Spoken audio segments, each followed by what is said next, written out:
બનાસકાંઠા જિલ્લાના દિયોદર જેતડા હાઈવે પર કોટડા ગામ નજીક સોમવારે બપોરે દૂધના ટેન્કરની બેફામ ટક્કરે બાઇક સવાર યુવકનું ઘટના સ્થળે કરુણ મોત નીપજ્યું હતું, જ્યારે તેની સાથે સવાર એક વ્યક્તિ ઘાયલ થયો હતો।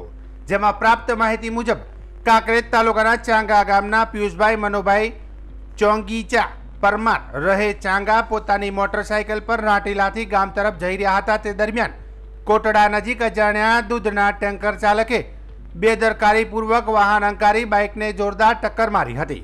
આ અકસ્માતમાં પિયુષભાઈને ગંભીર ઈજા થતા ઘટના સ્થળ પર જ મોત નીપજ્યું હતું। બાઇક પર તેમના સાથે સવાર માસીના દીકરા હિતેશભાઈ રાટીલાવાળાને નાની મોટી ઈજાઓ થઈ હતી।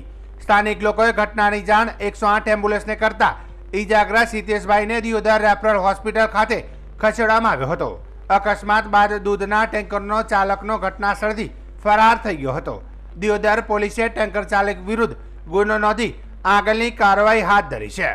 સ્થાનિક લોકોનું કહેવું છે કે દિયોદર હાઈવે વિસ્તાર પર ઘણા સમયથી રોયલ્ટી ભરતા ટ્રકો દૂધના ટેન્કરો અને અન્ય ભારે વાહનો બેફામ દોડતા હોવાના કારણે અકસ્માતોની સંખ્યા વધી રહી છે।